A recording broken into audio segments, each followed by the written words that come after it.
Welcome to വരാന്തറീസ് YouTube channel. എൻ്റെ പേര് ശ്രുതി. ഓക്കെ, അപ്പോൾ നമ്മൾ ഇന്ന് നോക്കുന്നത് ഡെയിലി കറണ്ട് അഫയേഴ്സ് ആണ്. ഇനി തൊട്ട് നമ്മൾ ഡെയിലി കറണ്ട് അഫയേഴ്സ് ആയിരിക്കും നോക്കുന്നത്.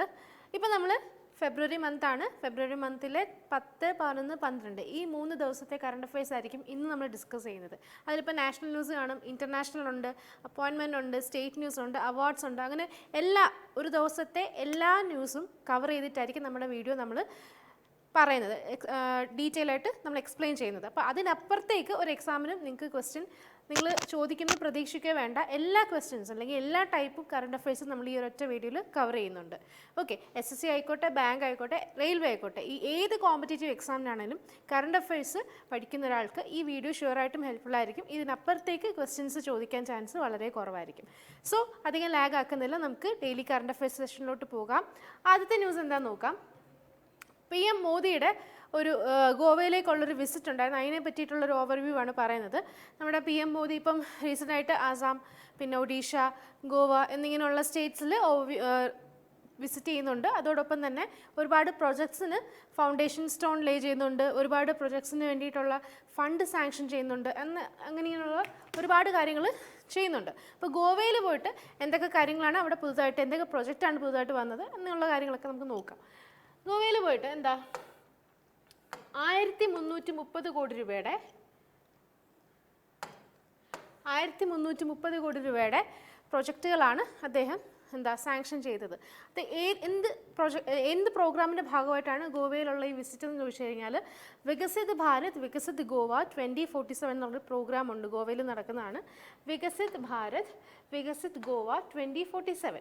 ഓക്കെ, ഈ പ്രോഗ്രാമിനോടനുബന്ധിച്ചാണ് നമ്മുടെ പ്രൈം മിനിസ്റ്റർ നരേന്ദ്രമോദി ഫെബ്രുവരി 6 ഗോവയിൽ പോയത്. ഇനി ഗോവയിൽ പോയതോട് കൂടി തന്നെ ഒരുപാട് പ്രൊജക്ട്സിൻ്റെ ഫൗണ്ടേഷൻ സ്റ്റോണൊക്കെ ലേ ചെയ്തിട്ടുണ്ട്. ആ പ്രൊജക്റ്റുകൾ മൊത്തത്തിൽ 1330 കോടി രൂപയുടെ പ്രൊജക്റ്റുകളായിരുന്നു. അതിനകത്ത് ഡെവലപ്മെൻറ്റ് പ്രൊജക്ട്സാണ്. ഇപ്പോൾ റെയിൽവേ വരും, റോഡ് ട്രാൻസ്പോർട്ട് വരും, പിന്നെ അഗ്രികൾച്ചർ സെക്ടർ വരും, എഡ്യൂക്കേഷൻ വരും, ഹെൽത്ത് സെക്ടർ വരും. അങ്ങനെ പല സെക്ടറുകളിലുള്ള ഒരുപാട് ഡെവലപ്മെൻറ്റ് പ്രൊജക്ട്സിന് വേണ്ടിയിട്ടുള്ള ഒരു ഫണ്ടാണ് ഈ പറഞ്ഞിട്ടുള്ള 1330 കോടി രൂപ. ഓക്കെ, ഇനി എന്തെല്ലാം ഡെവലപ്മെൻറ്റ് പ്രൊജക്ട്സാണ് ഗോവയിൽ അദ്ദേഹം കൊണ്ടുവന്നതെന്ന് നോക്കാം. വേസ്റ്റ് മാനേജ്മെൻറ്റിന് വേണ്ടിയിട്ട് ഒരു 100 TPD എന്ന് പറഞ്ഞാൽ tons per day. Okay, integrated waste management facility ഗോവയിൽ കൊണ്ടുവന്നിട്ടുണ്ട്. 100 TPD ഇൻറ്റഗ്രേറ്റഡ് വേസ്റ്റ് മാനേജ്മെൻറ്റ് ടെക്നിക്കാണ്, ഫെസിലിറ്റിയാണ്. അതിൽ 60 TPD എന്ന് പറഞ്ഞാൽ വെറ്റ് വേസ്റ്റ് ആയിരിക്കും. അതുപോലെ 40 TPD എന്ന് പറഞ്ഞാൽ ഡ്രൈ വേസ്റ്റും ആയിരിക്കും. ഓക്കെ, വേസ്റ്റ് മാനേജ്മെൻറ്റിന് വേണ്ടിയിട്ടുള്ള ഒരു പ്രൊജക്റ്റാണ് ഈ ഇൻറ്റഗ്രേറ്റഡ് വേസ്റ്റ് മാനേജ്മെൻറ്റ് ഫെസിലിറ്റി ഗോവയിൽ കൊണ്ടുവന്ന്. അതിൻ്റെ കപ്പാസിറ്റിയാണ് കൊടുത്തിരിക്കുന്നത് 100 TPD എന്ന് പറയുന്നത്, ടൺസ് പെർ ഡേ. അതുപോലെ തന്നെ വാട്ടർ മാനേജ്മെൻറ്റ് അല്ലെങ്കിൽ വാട്ടർ ട്രീറ്റ്മെൻറ്റ് പ്ലാന്റും കൊണ്ടുവന്നിട്ടുണ്ട്. അതും ഈ പറയുന്ന പോലെ 100 MLD എന്ന് പറഞ്ഞാൽ മെഗാ ലിറ്റേഴ്സ് പെർ ഡേ. ഇത്രയും കപ്പാസിറ്റി വാട്ടർ ട്രീറ്റ്മെൻറ്റ് പ്ലാന്റുകളും ഗോവയിൽ സാങ്ഷൻ ആയിട്ടുണ്ട്. അതുമാത്രമല്ല, ONGCയുടെ ഒരു സീ സർവൈവൽ സെൻറ്റർ, ONGC എന്താണെന്ന് എല്ലാവർക്കും അറിയാലോ, oil and natural gas corporation, അതിൻ്റെ ഒരു സീ സർവൈവൽ സെൻറ്റർ. ഓക്കെ, ഇതും ഗോവയിൽ പുതുതായിട്ട് കൊണ്ടുവന്നിട്ടുള്ള ഒരു പ്രൊജക്റ്റാണ്, ഒരു പ്ലാറ്റ്ഫോമാണ്. ഓക്കെ, എന്നിങ്ങനെയുള്ള ഇതുപോലത്തെ ഒരുപാട് ഡെവലപ്മെൻറ്റ് പ്രൊജക്ട്സാണ് ഇപ്പോൾ ഗോവയിൽ പുതുതായിട്ട് കൊണ്ടുവന്നിട്ടുള്ളത്. ഓക്കെ,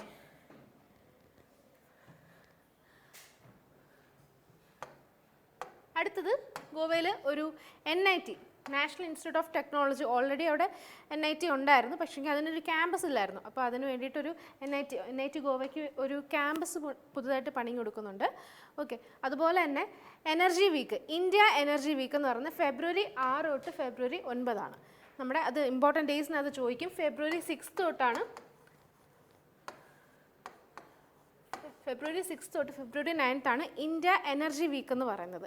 അപ്പോൾ എനർജി വീക്കിൻ്റെ ഇനോഗ്രേഷൻ, അതിനോട് സെക്കൻഡ് എഡിഷനാണ് ഇന്ത്യ എനർജി വീക്ക് നടക്കുന്നത്. അതിൻ്റെ ഇനോഗ്രേഷന് വേണ്ടിയിട്ടും കൂടാണ് PM മോദി ഗോവയിൽ പോയിട്ടുള്ളത്. ഇതിനകത്ത് ഇപ്പോൾ ക്വസ്റ്റ്യൻ ചോദിക്കാൻ ചാൻസ് ഉള്ളത് ഇന്ത്യ എനർജി വീക്ക് എന്നാണ്. ഏത് വീക്കാണ് ഇന്ത്യ എനർജി വീക്കായിട്ട് ആചരിക്കുന്നത്? ഫെബ്രുവരി 6 തൊട്ട് ഫെബ്രുവരി 9 വരെ. ഓക്കെ, ഇനി ഗോവയുടെ ന്യൂസ് ആണല്ലോ, അപ്പോൾ സ്വാഭാവികമായിട്ടും ഗോവയുടെ സ്ട്രാറ്റജിയൊക്കെ നമ്മൾ നോക്കിയിരിക്കണം. CM വന്നിട്ട് പ്രമോദ് സാവന്താണ്, ഗവർണർ PS ശ്രീധരൻ പിള്ളയാണ്. നാഷണൽ പാർക്കും വൈൽഡ് ലൈഫ് സാങ്ച്വറീസും ഉണ്ട്. ഇത് SSCക്കും റെയിൽവേക്കും ഇമ്പോർട്ടൻ്റ് ആണ്. ഈ നാഷണൽ പാർക്കും വൈൽഡ് ലൈഫ് സാങ്ച്വറി ഒന്നും ബാങ്ക് എക്സാമിന് ചോദിക്കത്തില്ല, പക്ഷേ ബാങ്ക് എക്സാമിന് ഇതൊക്കെയാണ് ഗവർണറും CM ഒക്കെ ചോദിക്കും. പക്ഷേങ്കിൽ SSCക്കും ഇതെല്ലാം ചോദിക്കും. പക്ഷേ SSCക്ക് നാഷണൽ പാർക്കും വൈൽഡ് ലൈഫ് സാങ്ച്വറി ഒക്കെ മോസ്റ്റ് ഇമ്പോർട്ടൻറ്റ് സെഷനാണ്. ഈ റെയിൽവേക്കൊക്കെ ഷുവറായിട്ട് ചോദിക്കും. മൊള്ളം നാഷണൽ പാർക്ക് ഏത് സ്റ്റേറ്റിലാണ് എന്നൊക്കെ ചോദിക്കും. ഗോവയാണ്. ഓക്കെ, വൈൽഡ് ലൈഫ് സാങ്ച്വറി നോക്കുകയാണെങ്കിൽ ബോണ്ട്ല വൈൽഡ് ലൈഫ് സാങ്ച്വറി, പിന്നെ കൊട്ടിഗാവോ വൈൽഡ് ലൈഫ് സാങ്ച്വറി, ഇത് രണ്ടുമാണ് ഗോവയിലെ മെയിനായിട്ടുള്ള 2 wild life sanctuaries. National park ഒരെണ്ണം ഉണ്ട്, അത് മൊള്ളം നാഷണൽ പാർക്കാണ്. ഓക്കെ, റെയിൽവേക്കും SSCക്കും ഒക്കെ പഠിക്കുന്നവർ ഇങ്ങനത്തെ കാര്യങ്ങളൊക്കെ സ്ട്രെസ് ചെയ്ത് പഠിക്കണം. അടുത്ത ന്യൂസ് നോക്കാം. ഒരു ഹെഡ് ക്വാർട്ടർ ചേഞ്ച് ചെയ്യുന്ന ന്യൂസാണ്. അതായത് ഇൻ്റർനാഷണൽ ടീ സ്മോൾ ഹോൾഡേഴ്സിൻ്റെ ഒരു headquarter, international tea smallholders, അതിൻ്റെ ഹെഡ് ക്വാർട്ടർ ചൈനയിലായിരുന്നു. ഇനി തൊട്ട് അതിൻ്റെ ഹെഡ് ക്വാർട്ടർ ഇന്ത്യയിലായിരിക്കും. അതാണ് ന്യൂസിനകത്ത് വന്നേക്കുന്നത്. ഓക്കെ, ഫുഡ് ആൻഡ് അഗ്രികൾച്ചർ ഓർഗനൈസേഷൻ്റെ ഒരു സെഷൻ ഉണ്ടായിരുന്നു ആസാമിലെ ഗുവാഹട്ടിയിൽ വെച്ചിട്ട്. ആ സെഷനിലാണ് അവർ തീരുമാനിച്ചത് ഇനിയും തൊട്ട് ഇൻ്റർനാഷണൽ ടീ സ്മോൾ ഹോൾഡേഴ്സിൻ്റെ ഹെഡ് ക്വാർട്ടർ ചെന്നൈയിൽ നിന്ന് മാറ്റിയിട്ട് ഇനി തൊട്ട് ഇന്ത്യയിലോട്ട് മാറ്റണം എന്നുള്ള ഒരു തീരുമാനം. ഈ ഹെഡ് ക്വാർട്ടർ ചേഞ്ചിങ് ഈ ഒരു സെഷനിലാണ് അവർ പ്ലാൻ ചെയ്തത്. ഓക്കെ, അപ്പം ക്വസ്റ്റ്യൻ ചോദിക്കുന്നത് പുതുതായിട്ട് ഇനിയിപ്പം confederation of international tea small ഹോൾഡേഴ്സിൻ്റെ ഹെഡ് ക്വാർട്ടർ ഏത് കൺട്രിയിലായിരിക്കും എന്ന് ചോദിക്കാൻ ചാൻസ് ഉണ്ട്. ആൻസർ ഇന്ത്യയാണ്. ഓക്കെ,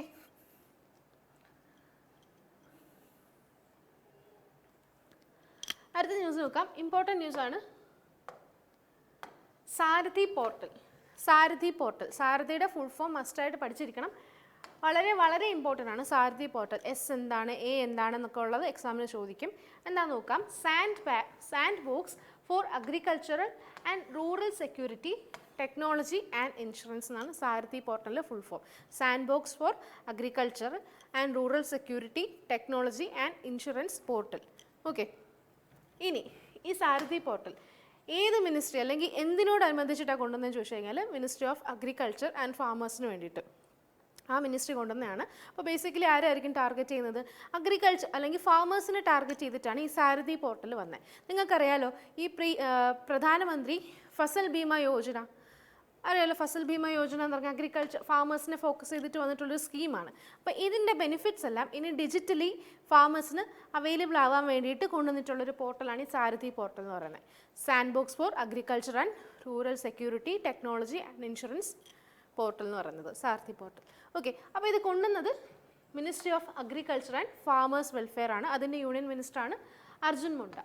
ഓക്കെ, അദ്ദേഹമാണ് ഈ വെബ് പോർട്ടൽ ലോഞ്ച് ചെയ്തത്. വെബ് പോർട്ടലിൻ്റെ പേര് സാരഥി പോർട്ടൽ. ഇത് ഏത് സ്കീമിന് വേണ്ടിയിട്ടാണ് ഏത് സ്കീമെന്ന് ചോദിച്ചാൽ ഇൻഷുറൻസിന് വേണ്ടിയിട്ടാണ്. ഫാമേഴ്സിൻ്റെ ഇൻഷുറൻസ് പ്രൊഡക്റ്റ് എല്ലാം ഡിജിറ്റലി അവൈലബിൾ ആവാൻ വേണ്ടിയിട്ട്. ഓക്കെ, ഈ PM ഫസൽ ബീമ പോലത്തെ ഒരുപാട് സ്കീമുകളുണ്ട്, ഒരുപാട് ഇൻഷുറൻസ് പ്രൊഡക്റ്റുകളുണ്ട്. ഇതെല്ലാം ഇനി ഒരൊറ്റ പോർട്ടൽ, ഒരൊറ്റ കൊടക്കീഴിൽ നമ്മൾ പറയത്തില്ല, അതുപോലെ ഒറ്റ പോർട്ടലിലാക്കുന്ന പരിപാടിയാണ്. ആ പോർട്ടലിൻ്റെ പേരാണ് സാരഥി പോർട്ടൽ. ഓക്കെ, അതോടൊപ്പം തന്നെ കൃഷി രക്ഷക് പോർട്ടലും അവർ അൺവീൽ ചെയ്തിട്ടുണ്ട്. ഇദ്ദേഹം അർജുൻ മുണ്ട തന്നെ കൃഷി രക്ഷക് പോർട്ടലും അവർ ലോഞ്ച് ചെയ്തിട്ടുണ്ട്. ഇതെന്തിനാണെന്ന് ചോദിച്ചു കഴിഞ്ഞാൽ ഫാമേഴ്സിൻ്റെ കംപ്ലയിൻസ് ഉണ്ട്, ഗ്രീവൻസസ് ഉണ്ട്, അങ്ങനത്തെ അതിനൊക്കെ വേണ്ടിയിട്ടുള്ള ഒരു പോർട്ടലാണ് കൃഷി രക്ഷക് പോർട്ടൽ എന്ന് പറയുന്നത്. ഓക്കെ, ഇത് ഇത്രയുമാണ് ഇതിനകത്ത് പഠിക്കാനുള്ളത്. ഇതിനകത്ത് സാരഥി പോർട്ടലിനകത്ത് ഇപ്പോൾ R എന്താണ്, T എന്താണ്, A എന്താണ്, ഇങ്ങനത്തെ ചോദിക്കും. പിന്നെ അത് മാത്രമല്ല ഈ പോർട്ടൽ ലോഞ്ച് ചെയ്തത് ഏത് മിനിസ്ട്രിയാണ് അല്ലെങ്കിൽ ഏത് യൂണിയൻ മിനിസ്റ്ററാണ്. ഓക്കെ, അതും ചോദിക്കാൻ ചാൻസ് ഉണ്ട്. ഇനി ഫസൽ ബീമ യോജനയുടെ കാര്യം പറഞ്ഞായിരുന്നു. അത് 2016 പ്രൈം മിനിസ്റ്റർ നരേന്ദ്രമോദിയാണ് മധ്യപ്രദേശിൽ വെച്ച് ലോഞ്ച് ചെയ്തത്. 2016 ഫസൽ ബീമ യോജന വന്നിട്ടുള്ളത്. എന്തിനാണെന്നറിയാലോ, ഫാമേഴ്സിനെ ടാർഗറ്റ് ചെയ്തിട്ടാണ് ഈ ഒരു ഫസൽ ബീമ യോജന വന്നത്. അതായത് അവരുടെ അവർക്കൊരു സ്റ്റേബിൾ ഇൻകം കൊടുക്കാൻ വേണ്ടിയിട്ട്, അല്ലെങ്കിൽ അവർക്ക് ഫാമിംഗ് തന്നെ മുന്നോട്ട് പോകാൻ വേണ്ടിയിട്ട് ഒരു ഫിനാൻഷ്യൽ സപ്പോർട്ട്, അതായിരുന്നു ബേസിക്കലി ഫസൽ ബീമ യോജന കൊണ്ട് ഉദ്ദേശിക്കുന്നത്. 2016 ഫസൽ ബീമ യോജന വന്നത്. നമ്മൾ സാരഥി പോർട്ടലിൻ്റെ കാര്യം കറണ്ട് അഫയേഴ്സിൽ ന്യൂസിനകത്ത് വന്നു. ചിലപ്പോൾ ക്വസ്റ്റ്യൻ ചോദിക്കുന്നത് പ്രധാനമന്ത്രി ഫസൽ ബീമയുടെ കാര്യമായിരിക്കും. കാരണം പ്രധാനമന്ത്രി ഫസൽ ബീമയുടെ ന്യൂസ് ഡയറക്റ്റ് വരണമെന്നില്ല. സാരഥി പോർട്ടലുമായിട്ട് ലിങ്ക് ചെയ്തിട്ടുണ്ട് ഈ ഒരു സ്കീം. അപ്പോൾ അതുകൊണ്ട് ഇത് ഏത് വർഷം വന്നു, ആര് ലോഞ്ച് ചെയ്തു എന്നുള്ള അങ്ങനത്തെ കാര്യങ്ങൾ, ഏത് മിനിസ്ട്രിയുടെ അണ്ടറിൽ വന്നതാണ്, ഇങ്ങനത്തെ കാര്യങ്ങളൊക്കെ ചോദിക്കാൻ ചാൻസ് ഉണ്ട്. Okay, minister of agriculture and farmers welfare, അതിൻ്റെ യൂണിയൻ മിനിസ്റ്ററാണ് അർജുൻ മുണ്ട. ഓക്കെ,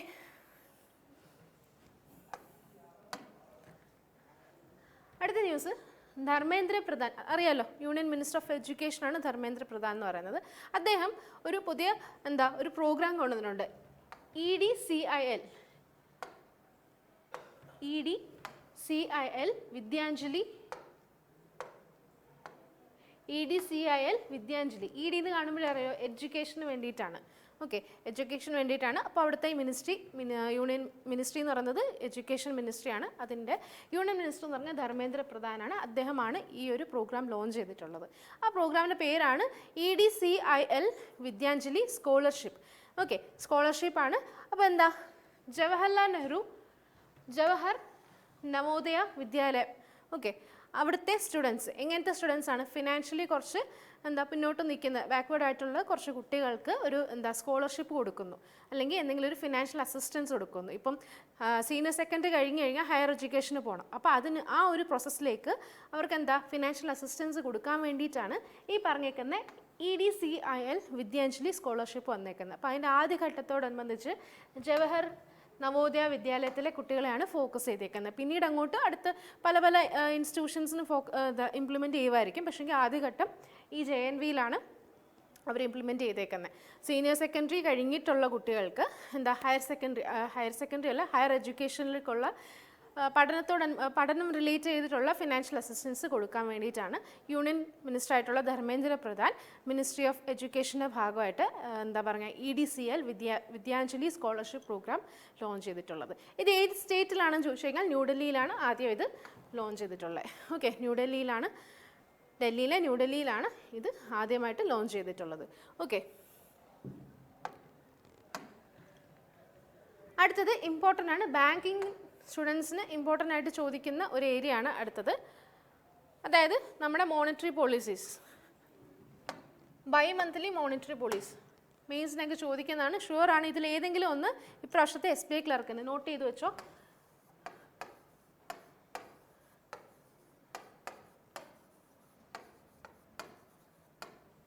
ഷുവറാണ്, ഈ 2024 മാർച്ച് ആദ്യം അല്ലെങ്കിൽ ഫെബ്രുവരി ലാസ്റ്റിൽ നടക്കാൻ പോകുന്ന SBI ക്ലർക്കിൽ ഷുവറായിട്ടും ഇതിലേതെങ്കിലും ഒരു ക്വസ്റ്റ്യൻ മസ്റ്റാണ്. കാരണം ഏത് മെയിൻസ് എടുത്ത് നോക്കിയാലും അവിടെ RBIയുടെ ബൈ-മന്ത്ലി മോണിറ്ററി പോളിസിയുടെ ഒരു ക്വസ്റ്റ്യൻ ചോദിക്കാറുണ്ട്. ഓക്കെ, അപ്പോൾ എന്താണെന്നറിയാലോ, policy repo rate, fixed reverse repo, ഇതൊക്കെയാണ് നമ്മുടെ മോണിറ്ററി പോളിസീസ്. ഇത് RBI ആണ് നിശ്ചയിക്കുന്നത്. അത് ബൈ-മന്ത്ലി ആയിട്ടാണ് ഈ ഒരു പോളിസി അവർ റിന്യൂ ചെയ്തുകൊണ്ടിരിക്കുന്നത്. 6ാമത്തെ ബൈ-മന്ത്ലി പോളിസിയാണ് ഈ ഫിനാൻഷ്യൽ ഇയറിലെ 6th ബൈ-മന്ത്ലി പോളിസിയാണ് ഇപ്പോൾ വന്നിട്ടുള്ളത്. ഇനി അതിനകത്ത് എന്തൊക്കെയാണ് പറഞ്ഞേക്കുന്നത് നോക്കാം. അതിന് ആദ്യം നോക്കേണ്ടത് ഇതിൻ്റെ GDP ഗ്രോത്ത് ആണ്. GDP അവർ പറഞ്ഞേക്കുന്നത് 7% ആയിട്ട്, റിയൽ GDP 7% ഗ്രോത്ത് ആണ് RBI പ്രെഡിക്റ്റ് ചെയ്തേക്കുന്നത്, അല്ലെങ്കിൽ RBI പറഞ്ഞിട്ടുള്ളത് 7%. ഓക്കെ, ഇനി അത് മാത്രമല്ല ഇത്രയും റേറ്റുകളും മസ്റ്റായിട്ട് അറിഞ്ഞിരിക്കണം. ഓക്കെ, റിപ്പോ റേറ്റ് എന്താണെന്നൊക്കെ ബാങ്കിങ് അവയർനെസ് ക്ലാസ് കണ്ടിട്ടുണ്ടല്ലോ. ഇതെല്ലാം ഞാൻ ഓരോ ടേം ഏതൊക്കെയാണെന്ന് പറഞ്ഞ് ബോറടിപ്പിക്കുന്നില്ല. ബാങ്കിങ് സ്റ്റുഡൻസിന് ഫോക്കസ് ചെയ്തിട്ടാണ് ഇത് ഇത്രയും വരുന്നത്. അപ്പോൾ റിപ്പോ റേറ്റ് എന്ന് പറഞ്ഞാൽ 6.5% ആണ്. ഇമ്പോർട്ടൻ്റ് ആണ്, റിപ്പോ റേറ്റ് ആണ്. കഴിഞ്ഞ പ്രാവശ്യത്തെ IBPS PO മെയിൻസിന് റിപ്പോ റേറ്റ് ചോദിച്ചിട്ടുണ്ടായിരുന്നു. ഓക്കെ, റിപ്പോ റേറ്റ് 6.5% ആണ്. ഇനി റിവേഴ്സ് റിപ്പോ റേറ്റ്, ഇത് ഫിക്സഡ് ആണ്, ഇത് ഒരിക്കലും മാറത്തില്ല. റിവേഴ്സ് റിപ്പോ റേറ്റ് എന്ന് പറയുന്നത് 3.35% ആണ്. ഓക്കെ, ഫിക്സഡ് ആണ്, 3.35%. ഇനി SDF സ്റ്റാൻഡിങ് ഡെപ്പോസിറ്റ് ഫെസിലിറ്റി, അത് വന്നിട്ട് 6.25% ആണ്. ഓക്കെ, ഞാൻ പറഞ്ഞല്ലോ ഇത് ബൈ-മന്ത്ലി ആണ്. പക്ഷേങ്കിൽ എക്സാമിന് ഏറ്റവും ലേറ്റസ്റ്റ് ആയിട്ടുള്ള മോണിറ്ററി പോളിസീസ് മാത്രം പഠിച്ചിരുന്നാൽ മതി. ഓരോ 2 മാസം കൂടുമ്പോൾ ഉള്ളത് നിങ്ങൾ പഠിക്കേണ്ട. എക്സാമിന് ഏറ്റവും ലാസ്റ്റ് ആയിട്ടുള്ളത് മാത്രം പഠിച്ചാൽ മതി. ഇനി MSF മാർജിനൽ സ്റ്റാൻഡിങ് ഫെസിലിറ്റി 6.75% ആണ്. ബാങ്ക് റേറ്റും MSFും സെയിം ആണ്, 6.75% ആണ്.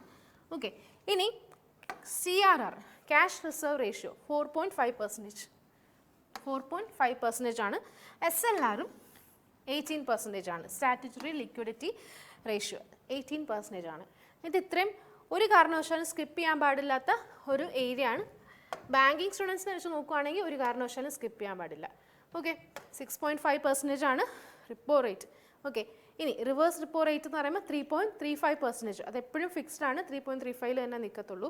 ഇനി സ്റ്റാൻഡിങ് ഡെപ്പോസിറ്റ് ഫെസിലിറ്റി എന്ന് പറയുന്നത് 6.25% ആണ്. ഇനി സെയിം ആയിട്ടുള്ള 2 ഉണ്ടായിരുന്നു, MSF മാർജിനൽ സ്റ്റാൻഡിങ് ഫെസിലിറ്റി എന്ന് പറയും, അത് 6.75% ആണ്. അത് തന്നെയാണ് ബാങ്ക് റേറ്റും 6.75% ആണ്. CRR ക്യാഷ് റിസർവ് റേഷ്യോ എന്ന് പറയുന്നത് 4.5% ആണ്. അതുപോലെ SLR സ്റ്റാറ്റ്യൂട്ടറി ലിക്വിഡിറ്റി റേഷ്യോ എന്ന് പറയുന്നത് 18% ആണ്. ഇത്രയും പെർസെൻറ്റേജ് മസ്റ്റായിട്ട് പഠിച്ചിരിക്കണം. ഒരു കാരണവശാലും സ്കിപ്പ് ചെയ്യാൻ പാടില്ല. ഓക്കെ,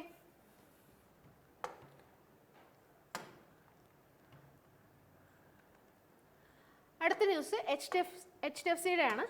HDFC $300 million ഒരു സസ്റ്റൈനബിൾ ഫിനാൻസ് ബോണ്ട് ഇഷ്യൂ ചെയ്തിട്ടുണ്ട്. സസ്റ്റൈനബിൾ ഫിനാൻസ് ബോണ്ട് എന്ന് ചോദിച്ചു കഴിഞ്ഞാൽ നമ്മുടെ എന്താ സസ്റ്റൈനബിൾ ഫിനാൻസിങ്ങിന് തുല്യമായിട്ടാണ്. അതായത് ഇപ്പം എന്താ എനർജി അല്ലെങ്കിൽ ഗ്രീൻ ബോണ്ട് അല്ലെങ്കിൽ ഇപ്പം എന്താ സോഷ്യലി അല്ലെങ്കിൽ എൻവയറമെൻ്റലി എൻവയറമെൻറ്റ് പ്രൊജക്റ്റുകളൊക്കെ ഉണ്ടല്ലോ, അതിനൊക്കെ വേണ്ടിയിട്ട് ഇഷ്യൂ ചെയ്യുന്ന ഫണ്ടിനെയാണ് നമ്മൾ സസ്റ്റൈനബിൾ ഫിനാൻസ് ബോണ്ട് എന്ന് പറയുന്നത്. അങ്ങനെ സസ്റ്റൈനബിൾ ഫിനാൻസ് ബോർഡ് ആദ്യമായിട്ട് HDFCയുടെ ആദ്യത്തെ സസ്റ്റൈനബിൾ ഫിനാൻസ് ബോണ്ടാണ്. അത് $300 million ആണ്. ഓക്കെ, മൊത്തത്തിൽ $750 million ആണ്. അതിൽ ആദ്യ ഘട്ടത്തിൽ അവർ $300 million ആണ് പറഞ്ഞിട്ടുള്ളത്, സാങ്ഷൻ ചെയ്തിട്ടുള്ളത് അല്ലെങ്കിൽ സൈൻ ചെയ്തിട്ടുള്ളത്. ആദ്യഘട്ടത്തിൽ $300 million ആണ്. ടോട്ടൽ ഇൻ ടോട്ടൽ $750 million ആണ്. ഓക്കെ, അപ്പോൾ സസ്റ്റൈനബിൾ ബോണ്ട്, സസ്റ്റൈനബിൾ ഫിനാൻസിന് വേണ്ടിയിട്ടുള്ള ഒരു റൈസ് ചെയ്യുന്ന ഇഷ്യൂവിനാണ് നമ്മൾ സസ്റ്റൈനബിൾ ഫിനാൻസ് ബോണ്ട് എന്ന് പറയുന്നത്. അത് HDFCയുടെ ഭാഗത്തുനിന്ന് ആദ്യത്തേതാണ്. അത് മൊത്തത്തിൽ $750 million ആണ്. ആദ്യഘട്ടത്തിൽ അവർ $300 million ആണ് സൈൻ ചെയ്തിട്ടുള്ളത്. HDFCയുടെ വേറെ കുറച്ച് ന്യൂസ് വന്നിട്ടുണ്ടായിരുന്നു നമ്മുടെ ഫെബ്രുവരി മന്തിൽ. ആരെങ്കിലും പഠിച്ചതായിട്ട് ഓർമ്മയുണ്ടോ? HDFCക്ക് 4 ബിസിനസ് ക്രെഡിറ്റ് കാർഡ്സ് ആണ് ലോഞ്ച് ചെയ്തിട്ടുള്ളത്. എന്തൊക്കെയായിരുന്നു?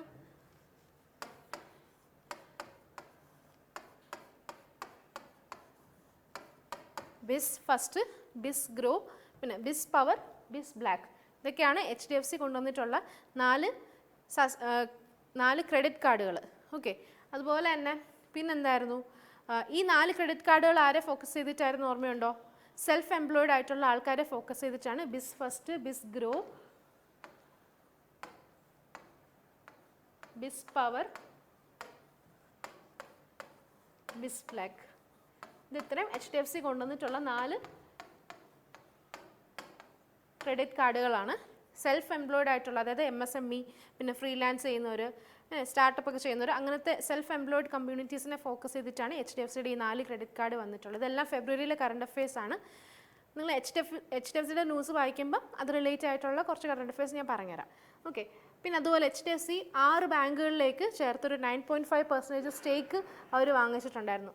ഇപ്പോൾ Bandhan bank, Yes bank, Suryoday small finance bank, okay, ICICI bank, അങ്ങനെയുള്ള 6 ബാങ്കുകളിൽ എല്ലാം കൂടെ ചേർത്ത് 9.5% സ്റ്റേക്ക് HDFC ഓൺ ചെയ്തിട്ടുണ്ടായിരുന്നു. ഇതൊക്കെയാണ് ഈ ആഴ്ച ഫെബ്രുവരി ഈ ആഴ്ച വന്നിട്ടുള്ള HDFC ന്യൂസുകൾ. ഓക്കെ, ഇപ്പോൾ എന്താണ്? HDFCയുടെ ആദ്യത്തെ സസ്റ്റൈനബിൾ ഫിനാൻസ് ബോണ്ട് ഇഷ്യൂ ചെയ്തിട്ടുണ്ട്. ആദ്യഘട്ടത്തിൽ $300 million ആണ്. മൊത്തത്തിൽ $750 million ആണ് സാങ്ഷൻ ചെയ്തിട്ടുള്ളത്. ഓക്കെ, അടുത്ത ന്യൂസ് നോക്കാം. മഹാരാഷ്ട്രയുടെ ന്യൂസാണ്. മഹാരാഷ്ട്രയും ഗൂഗിളും കൂടെ ഒരു MOU സൈൻ ചെയ്തിട്ടുണ്ട്. അതായത് മഹാരാഷ്ട്രയിൽ ഒരുപാട് സ്കീമുകളൊക്കെ ഉണ്ടല്ലോ, ഒരുപാട് ഡെവലപ്മെൻറ്റ് പ്രൊജക്റ്റുകളൊക്കെ ഉണ്ടല്ലോ, അതെല്ലാം ഇനി ആർട്ടിഫിഷ്യൽ ഇൻ്റലിജൻസിൻ്റെ ഇൻവോൾവ്മെൻറ്റോടെ ചേർത്ത് ആർട്ടിഫിഷ്യൽ ഇൻ്റലിജൻസ് ബേസ് ചെയ്തിട്ടുള്ള കുറച്ച് സൊല്യൂഷൻസ് പല സെക്ടറിൽ, ഓക്കെ, ഇപ്പോൾ ഹെൽത്ത് സെക്ടർ ആവാം, എഡ്യൂക്കേഷൻ ആവാം, റെയിൽവേ ആകാം, റോഡാവാം, അങ്ങനെ ഒരുപാട് സെക്ടറുകളുണ്ട്. ഓക്കെ, അങ്ങനെ ഏതെല്ലാം സെക്ടറുണ്ടോ അവിടുത്തെ എന്തെല്ലാം സ്കീമുകൾ അല്ലെങ്കിൽ എന്തെല്ലാം പ്രൊഡക്റ്റുകളിലേക്ക് ആർട്ടിഫിഷ്യൽ ഇൻ്റലിജൻസിൻ്റെ ഹെൽപ്പ് അല്ലെങ്കിൽ അവരുടെ ഇൻവോൾവ്മെൻറ്റ് കാണിക്കാൻ വേണ്ടിയിട്ട് അല്ലെങ്കിൽ ഇൻവോൾവ് ചെയ്യിപ്പിക്കാൻ വേണ്ടിയിട്ട് മഹാരാഷ്ട്ര സ്റ്റേറ്റും ഗൂഗിളും കൂടെ ഒരു MOU സൈൻ ചെയ്തിട്ടുണ്ട്. ഓക്കെ, അപ്പം ഗൂഗിളുമായിട്ട് MOU സൈൻ AI ലെഡ് സൊല്യൂഷൻസിന് വേണ്ടിയിട്ട് ഗൂഗിളുമായിട്ട് MOU സൈൻ ചെയ്തിട്ടുള്ള സ്റ്റേറ്റ് ഏതാണെന്ന് ചോദിച്ചു കഴിഞ്ഞാൽ മഹാരാഷ്ട്രയാണ്. ഓക്കെ,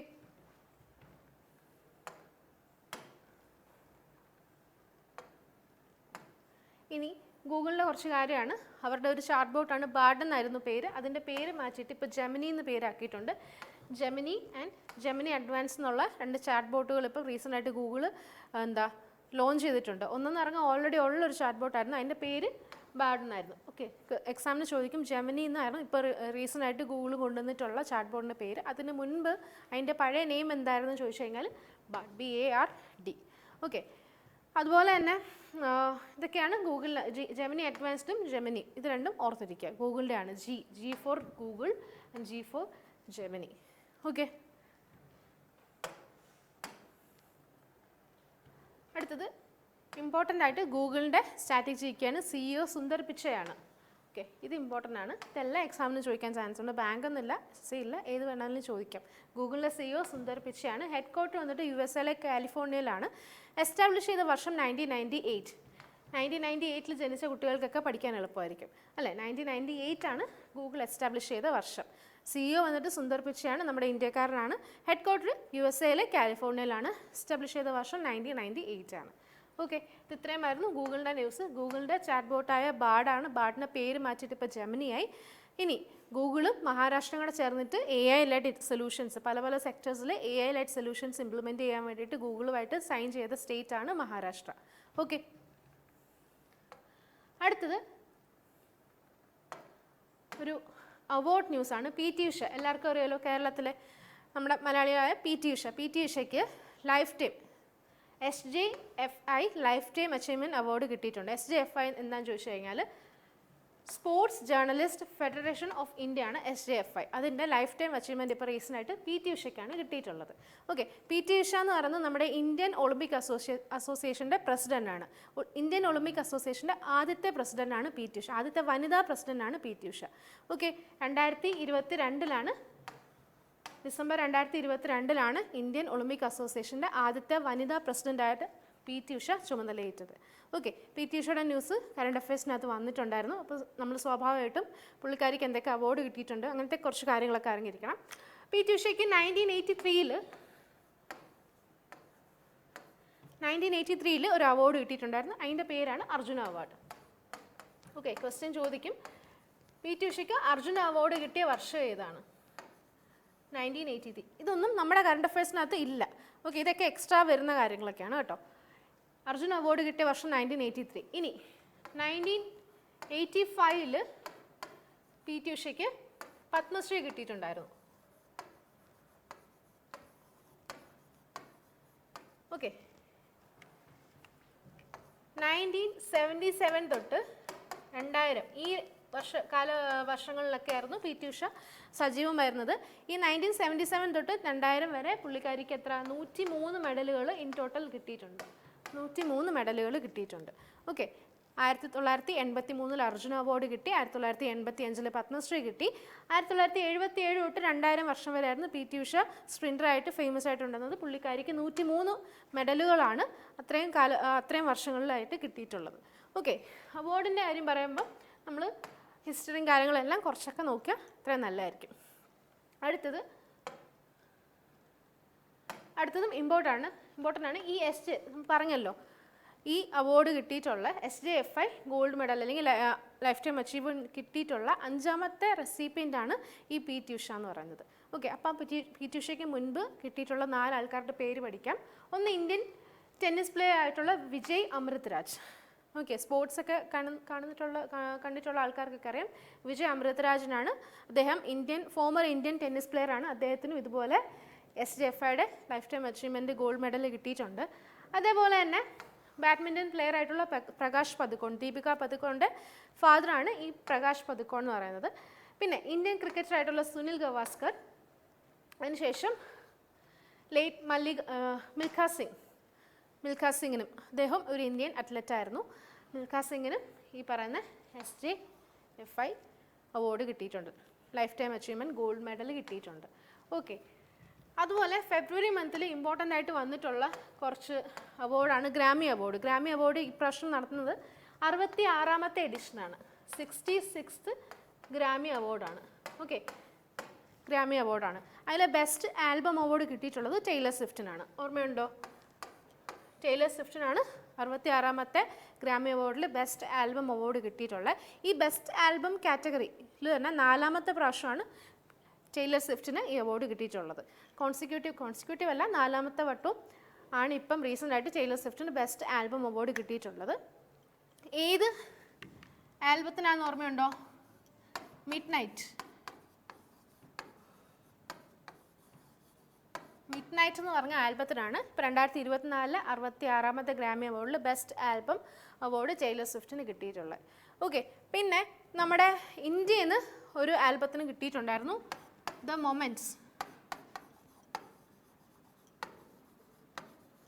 ദ മൊമെൻറ്റ്സ് എന്ന് പറഞ്ഞ ആൽബമാണ്. നമ്മുടെ സക്കീർ ഹുസൈൻ പിന്നെ അതുപോലെ ശങ്കർ മഹാദേവൻ ഇവരെല്ലാം ഇൻവോൾവ് ആയിട്ടുള്ള ഒരു ആൽബമാണ് ദ മൊമെൻറ്റ്സ്. ഇതിനും 66ാമത്തെ ഗ്രാമി അവാർഡ് കിട്ടിയിട്ടുണ്ടായിരുന്നു. അതുപോലെ തന്നെ ടൈം മാഗസിൻ നോക്കുവാണെങ്കിൽ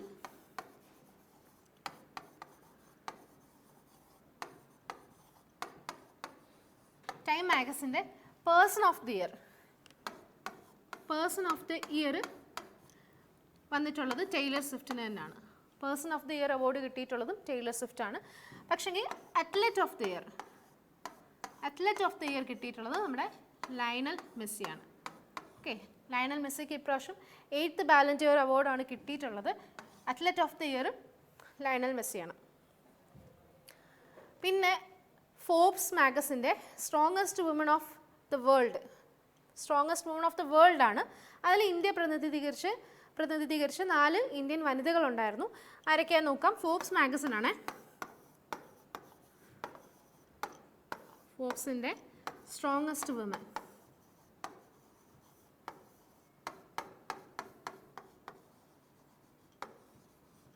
ഒന്ന് നമ്മുടെ ഫിനാൻസ് മിനിസ്റ്റർ ആയിട്ടുള്ളത് നിർമ്മല സീതാരാമനാണ്. പിന്നെ HCLൻ്റെ ചെയർപേഴ്സൺ ആയിട്ടുള്ള റോഷ്നി നാടാർ. അതുപോലെ തന്നെ ബയോകോണിൻ്റെ ചെയർപേഴ്സൺ ആയിട്ടുള്ള കിരൺ മജുംദാർ ഷോ. പിന്നെ സ്റ്റീൽ അതോറിറ്റി ഓഫ് ഇന്ത്യയുടെ ചെയർപേഴ്സൺ ആയിട്ടുള്ള സോമ മണ്ഡൽ.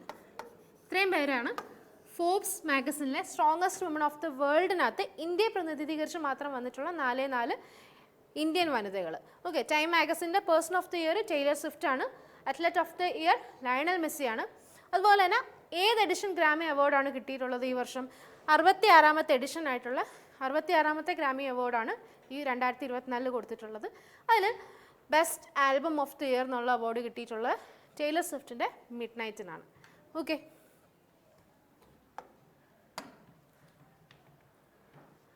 അടുത്ത ന്യൂസ് നോക്കാം. ലെബനീസ് ജഡ്ജാണ് നവാബ് സലാം എന്ന് പറയുന്ന അദ്ദേഹത്തിൻ്റെ കാര്യം എന്തുകൊണ്ട് ന്യൂസിനകത്ത് വന്നു? അദ്ദേഹമാണ് ഇൻ്റർനാഷണൽ കോർട്ട് ഓഫ് ജസ്റ്റിസിൻ്റെ ഇപ്പോഴത്തെ പ്രസിഡന്റ് എന്ന് പറയുന്നത്. നവാബ് സലാം ആണ് അദ്ദേഹം. ലെബനീസ് ജഡ്ജാണ്. ഇൻ്റർനാഷണൽ കോർട്ട് ഓഫ് ജസ്റ്റിസിൻ്റെ ഇപ്പോഴത്തെ പ്രസിഡന്റ് നവാബ് സലാമാണ്. അതേപോലെ നവാബ് സലാം ആരെയാണ് സക്സീഡ് ചെയ്തത്? ജോവാൻ ഇ ഡൊണോഗ് എന്ന് പറയുന്നത് US-ൻ്റെ ഒരു ജഡ്ജാണ് ജോവാൻ ഇ ഡൊണോഗ് എന്ന് പറയുന്നത്. അദ്ദേഹത്തിനെ സക്സീഡ് ചെയ്തിട്ടാണ് ഇപ്പം Nawaf Salam international court of ജസ്റ്റിസിൻ്റെ പ്രസിഡന്റ് ആയിട്ടുള്ളത്. ഓക്കെ, വൈസ് പ്രസിഡന്റിൻ്റെ പേര് പറഞ്ഞിട്ടുണ്ട് ജൂലിയ സെബ്യൂട്ടിൻറ്റും നമ്മുടെ ഈ ഇൻ്റർനാഷണൽ കോർട്ട് ഓഫ് ജസ്റ്റിസിൻ്റെ വൈസ് പ്രസിഡൻ്റാണ്. പ്രസിഡന്റ് ആരാന്നൊക്കെ നമ്മൾ പഠിച്ചുകൊണ്ട് പോകും. എക്സാമിന് ചോദിക്കുന്നത് ചിലപ്പോൾ വൈസ് പ്രസിഡന്റ് ആരാന്നായിരിക്കും. ഓക്കെ, പേരൊന്നും മറക്കരുത്. നവാബ് സലാം, ജൂലിയ സെബ്യൂട്ടിൻറ്റ്. ഓക്കെ, ഫോമർ പ്രസിഡന്റ് ആയിരുന്നു ജോവാൻ ഇ ഡൊണോഗ് എന്ന് പറയുന്നത്. ഇനി ഈ നവാബ് സലാം ഏത് കൺട്രിയാണ്?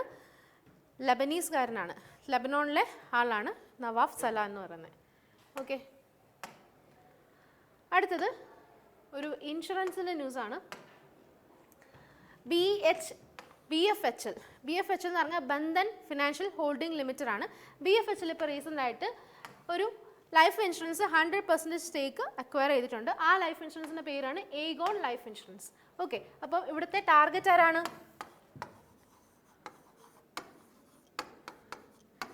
ടാർഗറ്റാണ് ഏഗോൺ ലൈഫ് ഇൻഷുറൻസ്. ഓക്കെ, ഇനി അക്വയറർ ആണ്. അക്വയറർ വന്നിട്ട് Bandhan finance holding limited. Okay, എത്ര പെർസെൻറ്റേജ് ആണ് അക്വസിഷൻ? അക്വസിഷൻ വന്നിട്ട് 100% സ്റ്റേക്കാണ് അവർ അക്വയർ ചെയ്തിട്ടുള്ളത്. ഇനി ഇൻഷുറൻസ് കാര്യങ്ങളൊക്കെയാണ്. ഇൻഷുറൻസിനകത്ത് എന്ത് റെഗുലേഷൻസ് അല്ലെങ്കിൽ എന്ത് നിയമം കൊണ്ടുവരുന്നത് എപ്പോഴും IRDA ആയിരിക്കും. Insurance regulatory development authority of India. Okay, IRDA ആണ് ഇൻഷുറൻസ് റിലേറ്റഡ് ആയിട്ടുള്ള എന്ത് നിയമം കൊണ്ടുവരാനും അധികാരമുള്ളത് IRDAക്ക് മാത്രമാണ്. ഓക്കെ,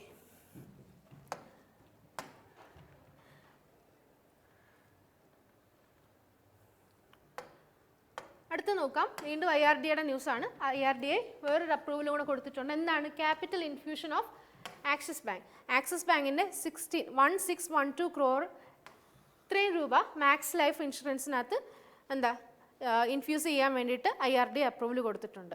ഓക്കെ, 1612 12 കോടി രൂപയുടെ. ഓക്കെ, ആക്സിസ് മറക്കരുത്, ആക്സിസും മാക്സും. ഓക്കെ, ആക്സിസും മാക്സും എത്രയാണ്?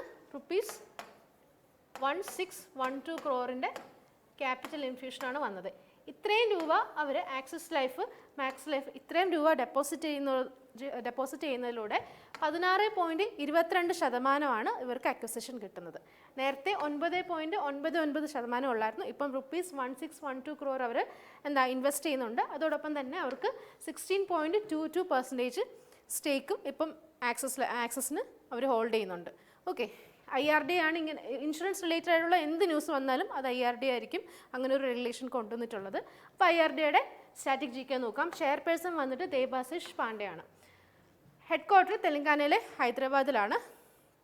അതുപോലെ തന്നെ എസ്റ്റാബ്ലിഷ് ചെയ്ത വർഷം 1999 ആണ്. പക്ഷേ ഇൻകോർപ്പറേറ്റ് ചെയ്ത വർഷം 2000 ആണ്. ഓക്കെ, അടുത്തത് നോക്കാം. ഇമ്പോർട്ടൻറ്റ് ന്യൂസാണ്. നാസയുടെ പേസ് എന്ന് പറഞ്ഞിട്ടുള്ള സാറ്റലൈറ്റ്. പേസ് ഇമ്പോർട്ടൻ്റ് ആണ്. പേസിൻ്റെ ഫുൾ ഫോം ഓർത്തിരിക്കണം. P എന്താണ്, A എന്താണെന്നൊക്കെ എക്സാമിന് ഉറപ്പായിട്ടും ചോദിക്കും. നാസയുടെ പേസ് എന്ന് പറഞ്ഞിട്ടുള്ള സാറ്റലൈറ്റ് ലോഞ്ച് ചെയ്തിട്ടുണ്ട്. സ്പേസ് എക്സിൻ്റെ ഫാൽക്കോൺ 9 എന്ന് പറഞ്ഞിട്ടുള്ള റോക്കറ്റിലാണ് ഈ പറഞ്ഞേക്കുന്ന പേസ് എന്ന് പറഞ്ഞ സാറ്റലൈറ്റ് അവർ ലോഞ്ച് ചെയ്തിട്ടുള്ളത്. ഇമ്പോർട്ടൻ്റ് ആയിട്ട് അതിനകത്ത് നോക്കാനുള്ളത് പേസിൻ്റെ full form P for plankton, aerosol, cloud, പിന്നെ E for ഓഷ്യൻ എക്കോസിസ്റ്റം. ഇത് ഇത്രയുമാണ് പേസിൻ്റെ ഫുൾ ഫോം. P എന്താണ്, A എന്താണ് ഒക്കെ ഉറപ്പായിട്ടും ചോദിക്കും. ഏത് ബാങ്ക് എക്സാമിനും ഉറപ്പായിട്ടും ചോദിക്കുന്നതാണ് ഈ അബ്രിവിയേഷൻസ് ഒക്കെ. ഓക്കെ, ഇനി നാസയുടെ സ്റ്റാറ്റിക് GK ആണ്. ബിൽ നെൽസൺ ആണ് അഡ്മിനിസ്ട്രേറ്റർ വന്നിട്ട്. പിന്നെ US വാഷിംഗ്ടൺ DC ആണ് ഹെഡ് ക്വാർട്ടർ. 1958 ആണ് എസ്റ്റാബ്ലിഷ് ചെയ്ത വർഷം.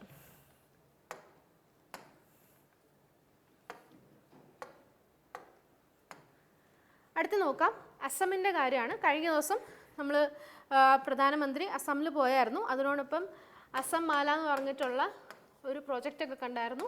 അവിടുത്തെ റോഡ് കൺസ്ട്രക്ഷന് വേണ്ടിയിട്ടുള്ള ഒരു പ്രോജക്റ്റാണ് അസം മാല എന്ന് പറയുന്നത്. ഏത് സ്റ്റേറ്റാണ്? അസാമിലാണ്. അവിടെ പ്രധാനമന്ത്രി പോയിട്ട് 11,600 crore rupees പ്രോജക്റ്റാണ് സാങ്ഷൻ ചെയ്തിട്ടുള്ളത്. ഓക്കെ, ഈ ന്യൂസ് എന്താ നോക്കാം. അവർ അസമിൽ ഇപ്രാവശ്യം 4ാമത്തെ Khelo India university game, Khelo India university game 4ാമത്തെ എഡിഷൻ നടക്കുന്നത് അസമിലാണ്. അപ്പോൾ 3ാമത്തെ എഡിഷൻ നടന്നിട്ടുള്ളത് UP യിലാണ്. 3rd എഡിഷൻ വന്നിട്ട് ഉത്തർപ്രദേശിലായിരുന്നു നടന്നത്. അപ്പോൾ 4ാമത്തെ എഡിഷൻ എവിടെയാണ്? അസമിലാണ്. ഓക്കെ, അപ്പം അതിൻ്റെ ലോഗോയും ആൻതം, അതിൻ്റെ മാസ്കോട്ടും കാര്യങ്ങളുടെ അങ്ങനത്തെ കാര്യങ്ങളൊക്കെയാണ് കറണ്ട് അഫയേഴ്സിനകത്ത് വന്നിട്ടുള്ളത്. 4ാമത്തെ എഡിഷനായ ഖേലോ ഇന്ത്യ യൂണിവേഴ്സിറ്റി ഗെയിംസിൻ്റെ മാസ്കോട്ട് ഇമ്പോർട്ടൻ്റ് ആണ്. അഷ്ടലക്ഷ്മിയാണ്, അതായത് ഒരു ബട്ടർഫ്ലൈ ആണ് കേട്ടോ. അഷ്ടലക്ഷ്മിയാണ് 2023 ഖേലോ ഇന്ത്യ യൂണിവേഴ്സിറ്റി ഗെയിമിൻ്റെ മാസ്കോട്ട് വന്നിട്ട്.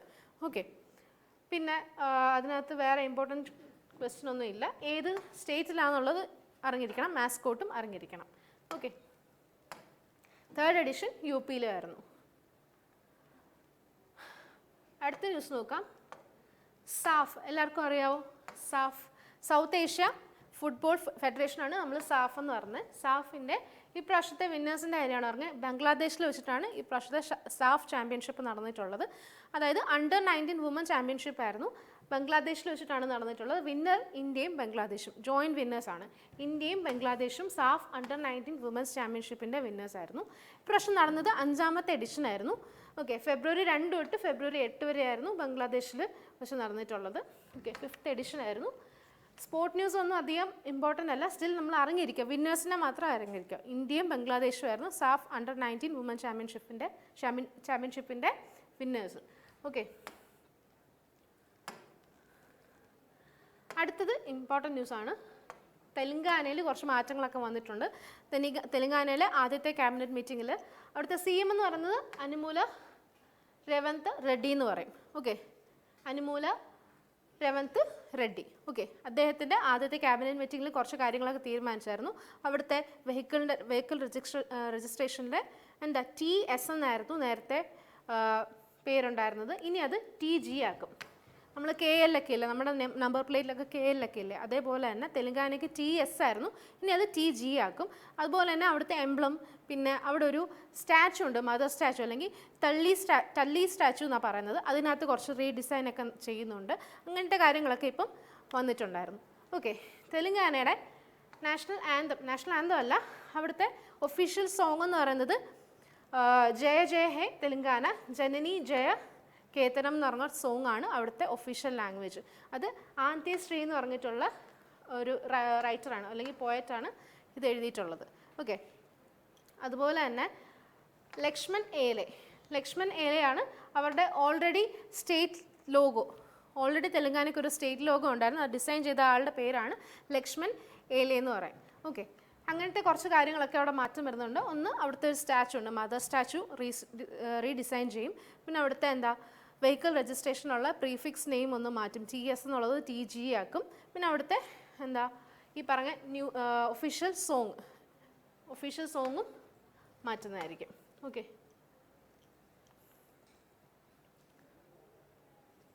ഇത് ഇത്രയും തെലുങ്കാനയുടെ സ്റ്റാറ്റിക് GK ആണ്. നമ്മളിത് രണ്ടും രാവന്ത് റെഡ്ഡിയാണ് അവിടുത്തെ chief minister. Governor Tamilisai Soundararajan. ഇനി വൈൽഡ് ലൈഫ് സാഞ്ചുറിയും നാഷണൽ പാർക്കും ടൈഗർ റിസർവ് ഇതൊക്കെ ഇമ്പോർട്ടൻ്റ് ആണ് റെയിൽവേക്കും SSCക്കും. Pakhal wild life സാഞ്ചുറിയും ജന്നാരം wild life സാഞ്ചുറിയും ഇത് ഇത്രയും തെലുങ്കാനയിലെ 2 വൈൽഡ് ലൈഫ് സാഞ്ചുറീസ് ആണ്. ടൈഗർ റിസർവ് നോക്കുവാണെങ്കിൽ നാഗാർജുന സാഗർ ശ്രീശൈലം ടൈഗർ റിസർവും കാവൽ ടൈഗർ റിസർവും പിന്നെ അമരാബാദ് ടൈഗർ റിസർവും ഇത് ഇത്രയും അവിടെ ഉണ്ടായിരുന്ന 3 ടൈഗർ റിസർവുകളാണ്. ഓക്കെ, അപ്പം നമ്മളിന്ന് തെലുങ്കാനയുടെ കുറച്ച് കാര്യങ്ങൾ കണ്ടായിരുന്നു. ഇപ്പോൾ നമ്മൾ പറഞ്ഞതേ ഉള്ളൂ അവിടെ വന്നിട്ടുള്ള കുറച്ച് ഭേദഗതികളൊക്കെ. പിന്നെ India Bangladesh SAFF under nineteen woman ചാമ്പ്യൻഷിപ്പിലെ വിന്നേഴ്സ് ആയിരുന്നു ഇന്ത്യയും ബംഗ്ലാദേശും. 5ാമത്തെ എഡിഷൻ ആയിരുന്നു ബംഗ്ലാദേശിൽ വെച്ച് നടന്നിട്ടുള്ളത്. അതുപോലെ തന്നെ ആസാമിലെ 4ാമത്തെ ഖേലോ ഇന്ത്യ യൂണിവേഴ്സിറ്റി ഗെയിം ഉണ്ടായിരുന്നു. അത് മാസ്കോട്ട് അഷ്ടലക്ഷ്മിയാണ് അതിൻ്റെ മാസ്കോട്ട് എന്ന് പറയുന്നത്. ഫോർത്ത് എഡിഷനാണ്. 3rd എഡിഷൻ വന്നിട്ട് UP-യിലായിരുന്നു. പിന്നെ സ്പേസ് എക്സ് നാസയുടെ സാറ്റലൈറ്റ് ആണ് സ്പേസ് എന്ന് പറയുന്നത്. സ്പേസിൻ്റെ ഫുൾ ഫോം നോക്കിയായിരുന്നു. സ്പേസ് എക്സ് ആണ് അത് ലോഞ്ച് ചെയ്തിട്ടുള്ളത്. IRDയുടെ ന്യൂസ് കണ്ടായിരുന്നു.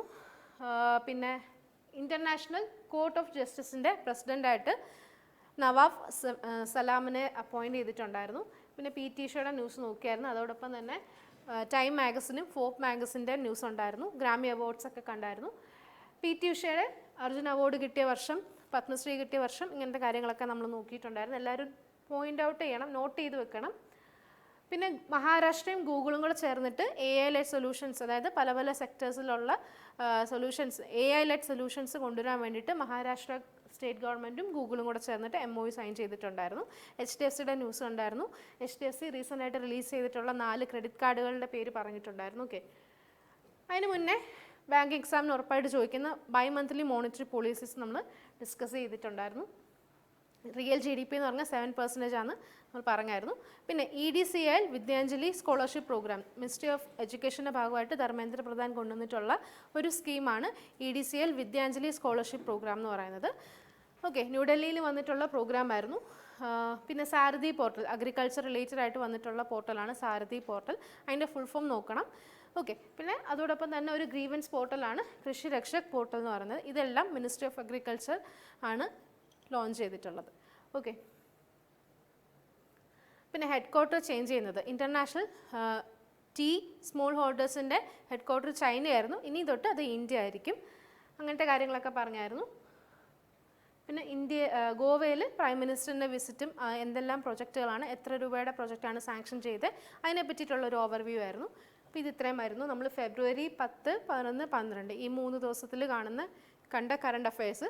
ഓക്കെ, അപ്പം SSC ആണെങ്കിലും റെയിൽവേ, ബാങ്ക് എക്സാം എല്ലാ ഏരിയയും ഇതിനകത്ത് കവർ ചെയ്യുന്നുണ്ട്. ഏത് എക്സാമിനും മെയിൻസിനും അല്ലെങ്കിൽ പ്രിലിംസിനും ചോദിക്കാൻ ചാൻസ് ഉള്ള എല്ലാ ക്വസ്റ്റ്യൻസും നമ്മൾ ഇന്നത്തെ ഈ 2-3 ദിവസത്തെ ഇതിനപ്പുറത്തേക്കൊന്നും ചോദിക്കാനില്ല. 2-3 ദിവസത്തേക്കുള്ളതെല്ലാം നമ്മൾ ഇതിനകത്ത് കവർ ചെയ്യുന്നുണ്ട്. അപ്പോൾ പോയിൻ്റ് ഔട്ട് നിങ്ങളൊരു നോട്ട് ക്രിയേറ്റ് ചെയ്യുക. ഓക്കെ, അതിനകത്ത് പോയിൻ്റ് ഔട്ട് ചെയ്ത് വെക്കുക. ബാക്കിയെല്ലാം നിങ്ങൾ റിവിഷൻ കൂടെ നടത്തണം. അല്ലാതെ നമ്മൾ ജസ്റ്റ് വീഡിയോ കണ്ടിട്ട് പോയാൽ ഒരിക്കലും നിങ്ങൾക്ക് എക്സാമിന് കറക്റ്റായിട്ട് അറ്റൻഡ് ചെയ്യാൻ പറ്റത്തില്ല. അപ്പോൾ നിങ്ങൾ കറക്റ്റായിട്ട് പോയിൻ്റ് ഔട്ട് ചെയ്ത് പോവുക. എന്നാൽ മാത്രമേ നിങ്ങൾക്ക് സ്കോർ ചെയ്യാൻ പറ്റത്തുള്ളൂ. ഓക്കെ, അപ്പോൾ അടുത്ത വീഡിയോയിൽ നമ്മൾ വേറൊരു ദിവസത്തെ കറണ്ട് അഫയേഴ്സ് കൊണ്ട് വരുന്നതായിരിക്കും. അതുവരേക്കും ടേക്ക് കെയർ, ബൈ.